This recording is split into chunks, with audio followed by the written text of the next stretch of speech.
देखिए सब natural phenomena जो है उसमें हम लोग आगे करते हैं एक मिनट।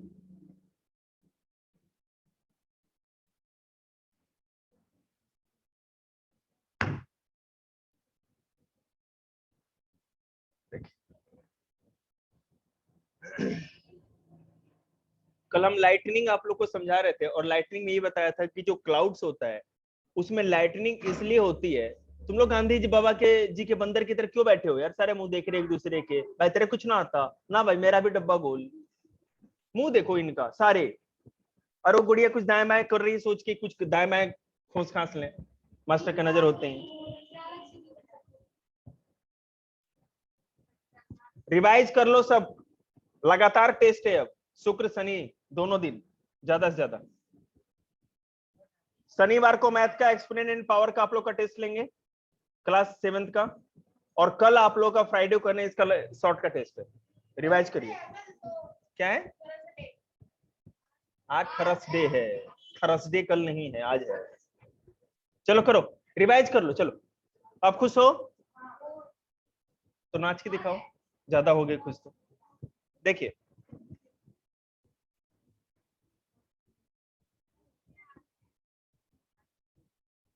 अब मैंने मुंह बंद करने के लिए कहा है और रिवीजन करने के लिए।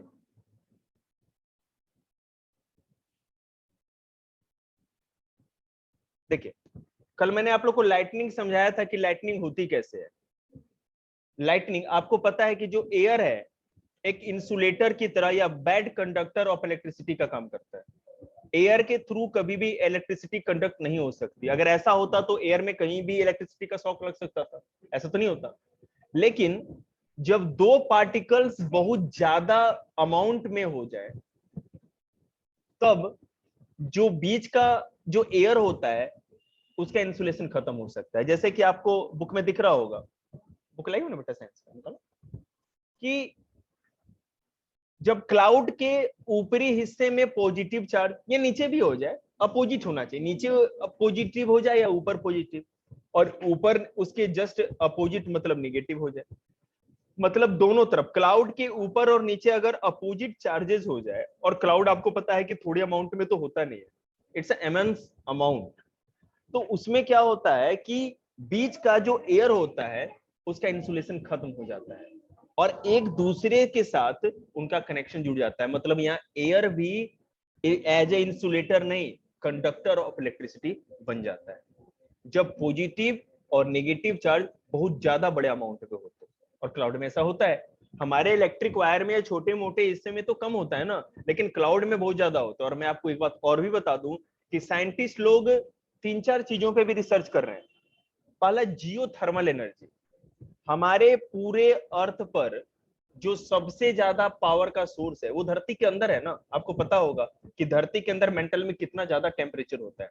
अगर कोई ऐसी टेक्नोलॉजी बना ले कि उस हीट को लेकर के आ जाए या यूज में कर ले तो सबको एनर्जी मिल सकती है।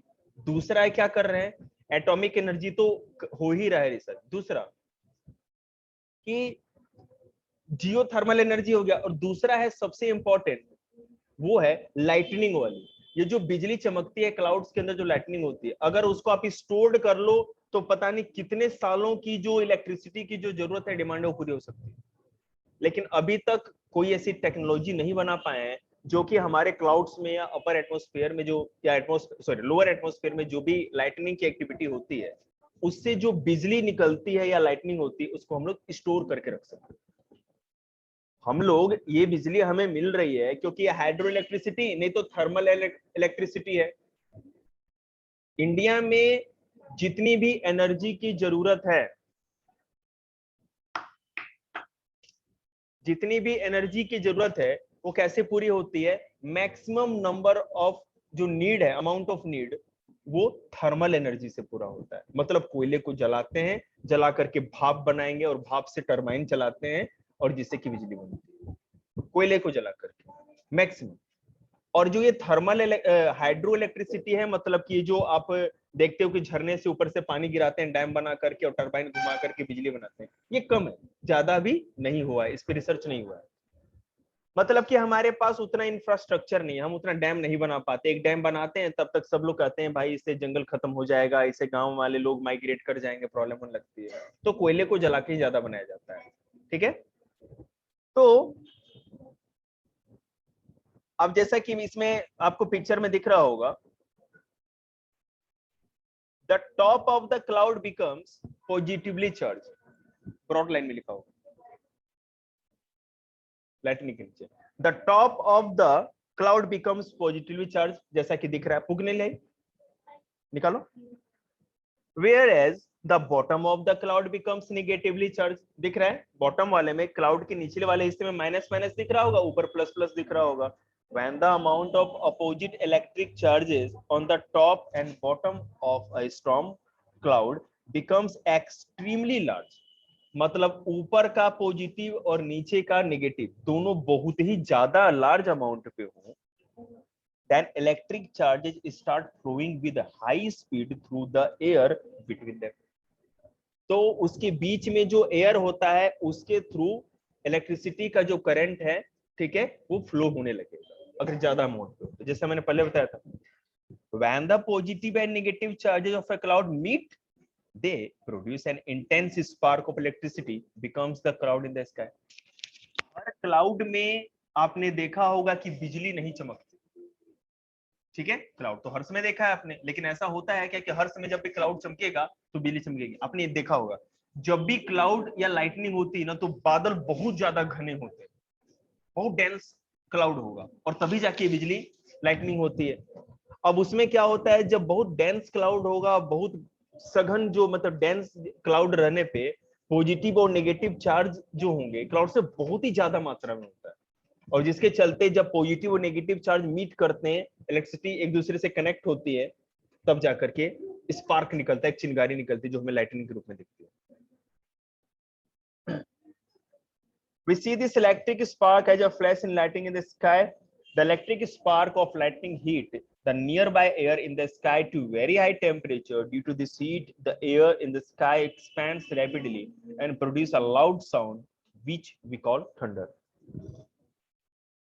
देखिए, लाइटनिंग में दो चीज होती है, और एक जो मैं पूछ रहा हूं आप लोगों को शायद पता हो अगर अपने साइंस बच्चों में ध्यान से पढ़ा हो, कि जब बिजली चमकती है उसके कुछ देर बाद साउंड क्यों सुनाई पड़ता है? ये तो पता होना चाहिए आप लोगों को। जैसे आप देखेंगे ना, जब वो स्पार्क चिंगारी दिखेगी उसके थोड़ी देर बाद, तुम मत बता, थोड़ी देर बाद वो साउंड आता है, कोई बता सकता है? एनीबॉडी? ठीक है, तुम्हें तो पता होगा यार, तुम्हें बता रखा है। लाइटनिंग होती है, बिजली चमकती है आकाश में, सारे बच्चे हेलो, अभी रुक जा तो। जब आकाश में बिजली चमकती है तो सबसे पहले वो लाइट दिखती है, स्पार्क या चिंगारी दिखती है, लेकिन जो साउंड है थोड़ी देर में आता है। ऐसा क्यों? उसकी आवाज है ना, जो गर्जन की आवाज है वो लेट से पहुंचती है। क्या छोले भटूरे टकरा जाते हैं? क्या बोलता है? तुम लोग को तो सरदा पता होगा, बता रखा है मैंने, पिछले क्लास से बता रखा है। स्टॉर्म वाला चैप्टर 7th क्लास से पढ़ाया था ना आप लोगों को, याद होगा, तुम्हें पढ़ाया है, याद करो, बोलो भाई जल्दी बताओ इनको। जी, साउंड की स्पीड का मतलब साउंड भी आप तक पहुंचने के लिए टाइम तो लगाएगा ना। टकराने की बोला था कि साउंड से टकरा जाता है।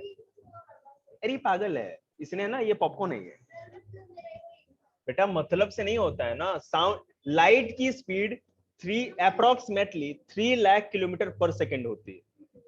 एक सेकंड, एक दो, आपने ये एक सेकंड का गैप हुआ, इसमें 3 लाख किलोमीटर चला गया। उतने काबिल नहीं हो जितना बन रहे हो, तो रिवाइज करो, ठीक है ना? इतने से फेंक के मार देंगे, सर फूट जाएगा 2 मिनट के अंदर। नमूनों को पढ़ाना पड़ता है ना, नहीं तो यहाँ पर क्या दिक्कत है?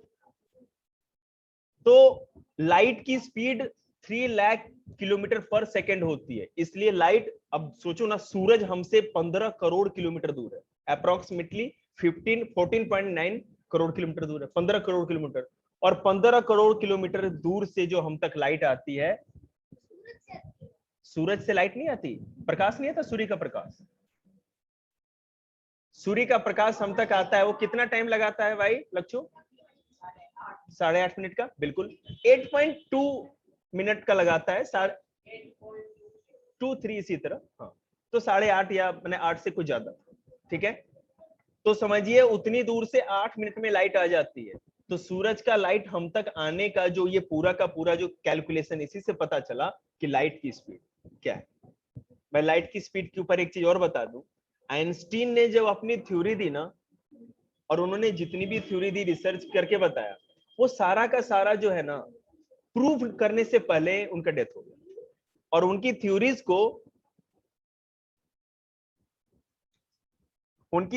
को आज तक कोई बहुत कम लोग एक्सप्लेन कर पाए, लेकिन एक थ्योरी प्रूव हुई है कि इस धरती पे कोई भी ऐसा ऑब्जेक्ट नहीं, कोई भी ऐसा चीज नहीं है जो लाइट की स्पीड से ज्यादा स्पीड में जाए। अगर आप कोई भी चीज को लाइट की स्पीड से ज्यादा स्पीड से भेज दो तो पता है क्या होगा, आप टाइम मशीन वाला कॉन्सेप्ट पूरा हो जाएगा, आप अपने पास्ट में भी और फ्यूचर में भी जा सकते हैं, समझ रहे। लेकिन अब वो बनेगा मशीन कहां से, वो तो बस फिल्मों में दिखाया जाता है, मशीन में बैठा, और साउथ वाली फिल्म में एक ट्रैक्टर का है ना ट्रॉली काट करके एक डब्बा सा बना दिया, बटन वो खटका गिराया, फ्यूचर में खटका गिराया पास्ट में। तो ये तो सोचने वाली बात है ना, लेकिन ये प्रैक्टिकली करना बड़ा मुश्किल है। उन्होंने बोल दिया था जिस दिन लाइट की स्पीड से ज्यादा स्पीड में कोई चीज जाने वाली चीज बना लोगे, फ्यूचर पास्ट में पहुंच जाओ। क्योंकि टाइम क्या है, टाइम जो है आपका आज से 50 साल पहले या 50 साल बाद जो जाने का टाइम है, हम लोग धीरे धीरे जाते हैं, हर दिन 24 घंटे बीतते बीतते, लेकिन कुछ ऐसा हो कि हम इतनी स्पीड में जाएं कि वहां तक पहुंच जाए। अपने पास्ट या फ्यूचर में, अब वो तो स्पीड उतनी मिलने के बाद ही पता चलेगी।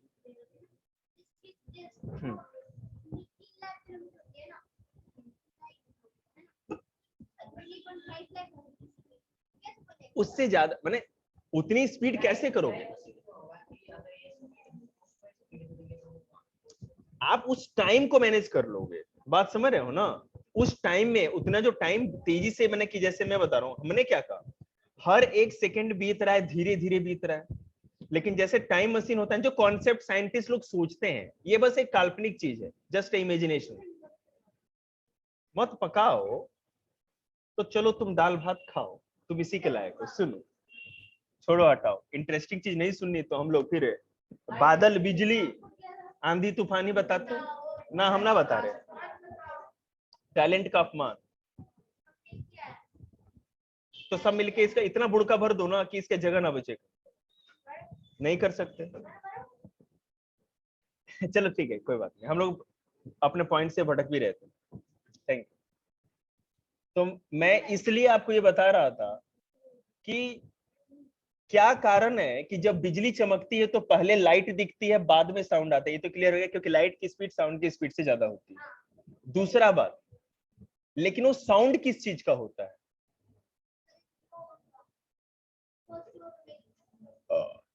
ना मजा नहीं आया, अच्छे से बताओ। देखिए क्या होता है, जब नेगेटिव और पॉजिटिव चार्ज एक दूसरे से मिलते हैं तो ज्यादा इलेक्ट्रिसिटी जनरेट होगी, और वो अपने आसपास की हवा को हीटअप करते हैं, ज्यादा गर्म करते हैं। नेगेटिव और पॉजिटिव तो मिल ही सकते हैं ना बेटा, पॉजिटिव पॉजिटिव नेगेटिव नेगेटिव नहीं मिलते हैं। अरे हाँ, अरे मुंह पे एक मुक्का। देखिए, तो जब उनके अंदर इलेक्ट्रिसिटी जनरेट होती है तो एक हीट होता है, हीट जनरेट होती है।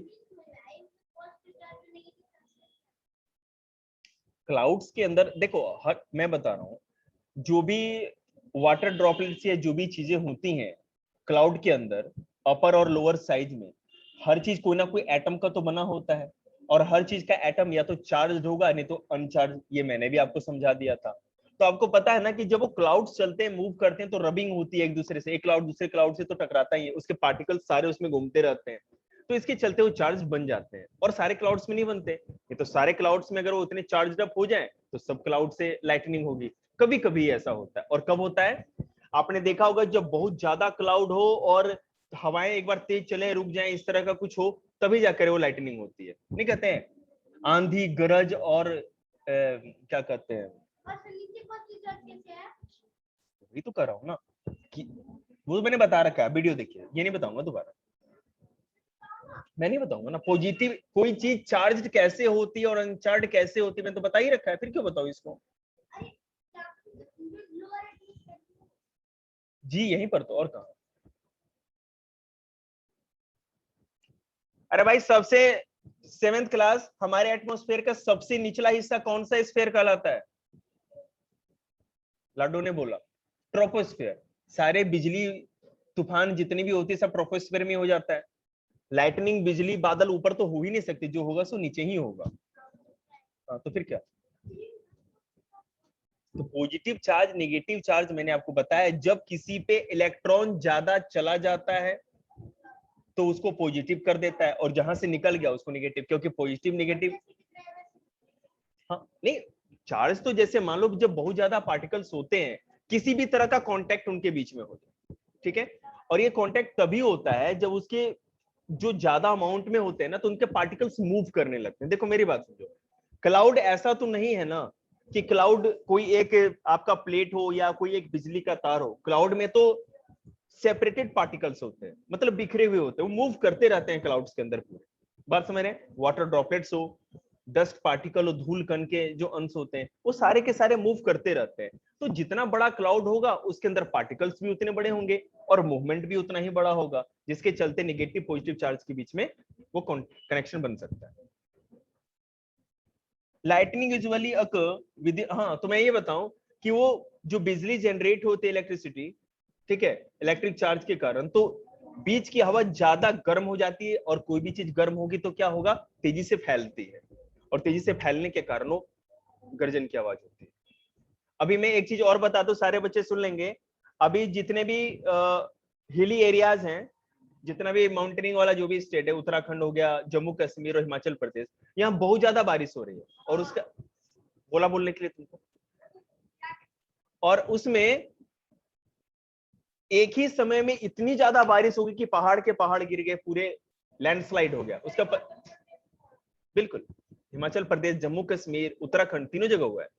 और इसका कारण ये है क्लाउड ब्रस्ट, बादल फटना। बादल फटना मतलब पता है क्या होता है? ये हमेशा टक्कर ही मारता है केवल। Mister Kolait Dabas, shut your mouth. देखिए, बादल फटने का मतलब ये होता है, आप अभी क्योंकि 12th क्लास ग्रेजुएशन तक भी चले जाएंगे ना, बादल फटने वाला कहीं आपको पढ़ने को मिलेगा ना आपके सिलेबस में, इसलिए मैं आपको बता दूं ताकि नॉलेज हो जाए।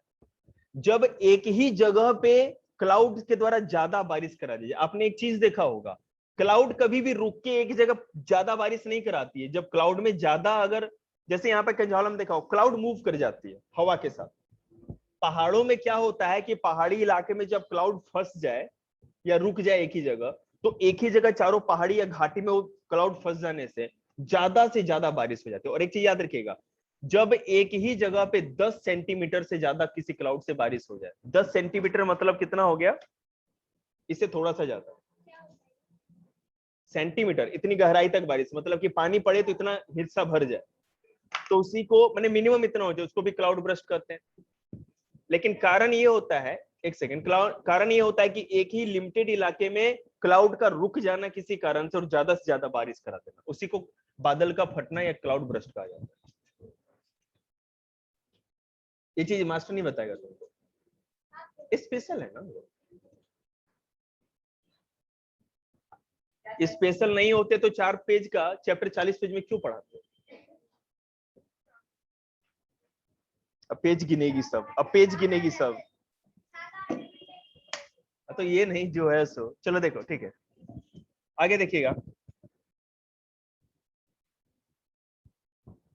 Lightning usually occur with in a cloud in the sky. आपने देखा होगा कि क्लाउड के, बेटा आप लोग पढ़ नहीं रहे, तुम लोग का शकल मेरे को बिल्कुल पसंद नहीं है। सारे 7th क्लास अपने घर की ओर रवाना हो जाओ। इस लाइन वाले तो सारे निकल जाएंगे प्लीज, मेरे को शकल ही पसंद नहीं तुम लोगों की, और ना तुम लोगों को मेरी, इसलिए जाओ। Lightning usually occur with in a cloud in the sky. आपने देखा होगा जो बिजली की चमक होती है वो क्लाउड के बादल के अंदर ही होती है, ठीक है। It is called seat lightning. इसको जब क्लाउड के अंदर लाइटनिंग होगी तो इसको सीट लाइटनिंग कहते हैं। Sometimes, however, lightning also occur between a cloud and the earth. It is then called fog lightning. This is described below. अब कभी कभी क्लाउड और ये जो धरती हमारी, जैसे क्लाउड जो हाइट पे दिख रही है और उससे लेके जो सरफेसेस के बीच में जो लाइटनिंग होती है, इसको फॉर्क लाइटनिंग कहते हैं। और जब बादल के अंदर ऊपर ऊपर ही अगर लाइटनिंग हो तो इसको क्या कहते हैं हम लोग, सीट लाइटनिंग। अब ऐसा क्यों होता है? अरे होता कैसे, वाई लाडो वाई? तुम कैसे बताओगे? मैं बताऊंगा ना, चुप रहो, मैं सब बता रहा हूँ। आओ पांडे आओ। Storm clouds carry electric charge. Storms cloud मतलब जो तूफान के साथ जो बादल आते हैं उसमें इलेक्ट्रिक चार्ज भी होता है। ऐसे बादल जो तूफान, मैंने अभी शुरू में बताया था ना कि जो आंधी तूफान के साथ क्लाउड आते हैं ना उसमें ज्यादा से ज्यादा लाइटनिंग का चांस होता है, क्योंकि उसके साथ इलेक्ट्रिक चार्ज भी लेकर के आते हैं। क्यों ऐसा देखिए, now if a storm cloud having negative charges at its bottom passes over a tall building, it include positive charges on the roof of the building। दबा दो नीचे ना बेटा, क्या इसमें कौन सा साइंस पढ़ना है तुमको? इसरो का सैटेलाइट बनाओगे? अरे दबाओ और जाओ। क्या है ये?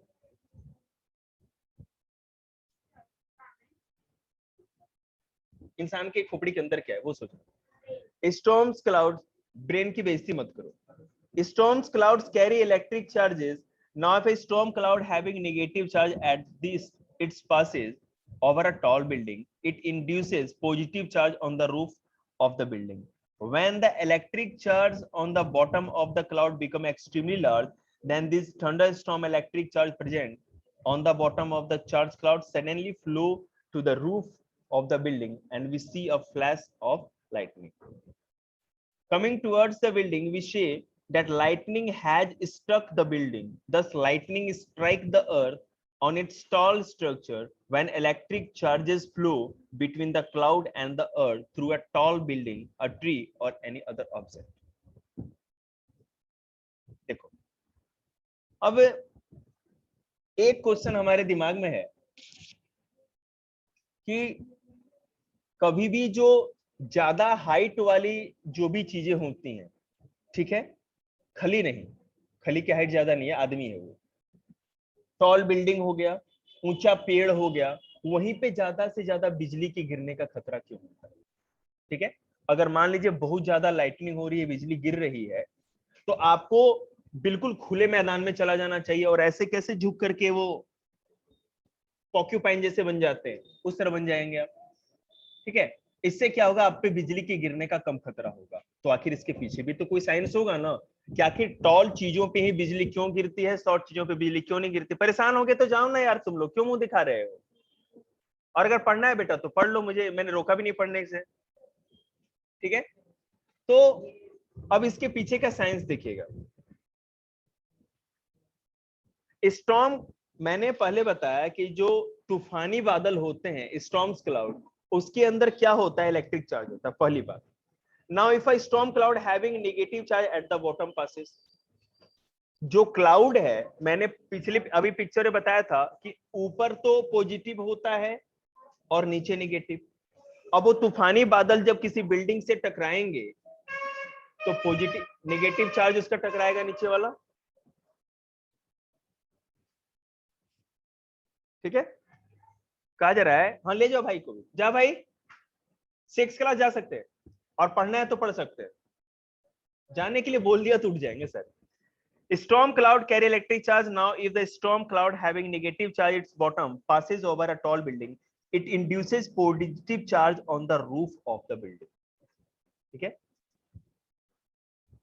अगर मैंने एक कॉन्सेप्ट शुरू में ही बताया था आपको कि कोई भी चीज अगर किसी ठोस चीज से रब होती है, अब क्लाउड के अंदर बेटा जो पॉजिटिव चार्ज है, सॉरी नेगेटिव चार्ज है, वो क्या होगा, जब रूफ से टकराएगी बिल्डिंग के तो रब होकर के, आपको बताया था ना कि हमेशा जो इलेक्ट्रॉन होता है वो झड़ता है या नेगेटिव चार्ज ही निकल सकता है, पॉजिटिव चार्ज तो निकलता नहीं, बताया था ना, क्योंकि जो प्रोटॉन होता है किसी भी एटम का वो चिपका रहता है उसके मॉलिक्यूल सॉरी न्यूक्लियस से। ठीक है, और जो इलेक्ट्रॉन होता है वो मूव कर सकता है। डिपेंड करता है कि कोई चीज पॉजिटिव चार्ज वाली हो गया नेगेटिव चार्ज, ये डिपेंड करता है कि किस पे इलेक्ट्रॉन ज्यादा हो गया। हाँ, प्रोटॉन बेटा मूव नहीं कर सकता। हाँ ठीक है, तो जैसे ही वो जो क्लाउड है आपका, ये जो क्लाउड है इसका निगेटिव चार्ज वाला नीचे बॉटम में नेगेटिव चार्ज है क्लाउड के, और इस बिल्डिंग से टकराएगा तो क्या होगा, उसका नेगेटिव चार्ज यहां आ जाएगा। अब नेगेटिव चार्ज यहां पर ज्यादा बढ़ जाएगा, ठीक है, induce positive charge on the top of the building. तो जैसे ही बिल्डिंग के नीचे ये टकराएगा तो यहाँ पर पॉजिटिव चार्ज वो बना देगा। अब देखो कैसे, when the electric charges on the bottom of the cloud, जब क्लाउड के नीचे में जो इलेक्ट्रिक चार्ज था, negative electric charge extremely large, then this thunderstorm electric charge present on the bottom of the charge cloud suddenly flow to the roof of the building and we see flash of light। तो अब यहां तो positive charge roof के ऊपर था पहले, ठीक है, और जैसे ही वहां से डायरेक्ट वो ऊपर नेगेटिव चार्ज था, तो नेगेटिव चार्ज जैसे ही इसके कांटेक्ट में आएगा तो तेजी से वो नेगेटिव चार्ज रूफ की तरफ मूव करेगा, समझ रहे हैं, और मूव करेगा तो अचानक जब उसका कांटेक्ट बनेगा तो एक फ्लैश या स्पार्क निकलेगा। आप कभी मूवीज देखेंगे तो मैंने, या कुछ भी बहुत सारे हैं, अभी एक डिस्कवरी पे एक मैं बता रहा हूं आपको आपके नॉलेज के लिए, नेट जियोग्राफी पे बुधवार को 9 बजे रात को ना स्टॉर्म चेसिंग करके आता है, जो पूरा टॉर्नेडो बनता है। टॉर्नेडो बेटा केवल अमेरिका में बन सकता है, ठीक है, या वहां पे ऐसे तूफान आते हैं, जब देखते हैं ना ऐसे गोल गोल सा बवंडर सा आता है, शक्तिमान टाइप, ठीक है, तो उसको मूव करते हैं, वो फॉलो करते हैं सॉरी। तो ये सब जो होता है वो इसी कारण से होता है। और वहां पे दिखेगा कि बिजली कैसे वो छत पे गिर रही है, सीधे आपको दिखेगी, एकदम बिल्कुल घास पे गिरती हुई दिखेगी, आगे ऐसे गिरती हुई दिखेगी, समझ रहे हैं, तो इसी कारण से होता है। कुछ नहीं होगा बेटा, जमीन के अंदर चली जाएगी ना उसी सिंपल। हाँ किसी पेड़ के ऊपर गिर गई तो पेड़ के 2-3 टुकड़े कर देगी वो, घर पे गिर गया पूरा घर तबाह, सब कुछ खत्म हो जाएगा। बिजली में बहुत, और वो कोई छोटा मोटा वो पावर नहीं होता, आपको पता है कि जो क्लाउड के अंदर की लाइटनिंग होती है वो इतने वोल्ट की होती है आप सोच भी नहीं सकते, बहुत ज्यादा इमेंस वोल्ट होता है, बहुत ज्यादा वोल्ट होता है। देखिए आई हैव नो आइडिया, मेरे पे गिरी नहीं है ना कभी।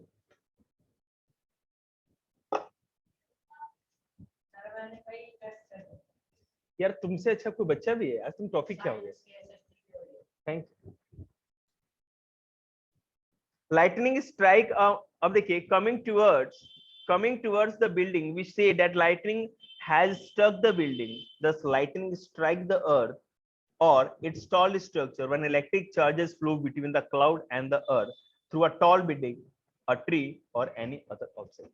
इसीलिए कभी भी बिजली, अब देखो बेटा क्लाउड कभी भी आएगी तो इतना नीचे तो नहीं आ जाएगी ना, या बिल्कुल ग्राउंड तक कांटेक्ट उसका कम हो पाता है।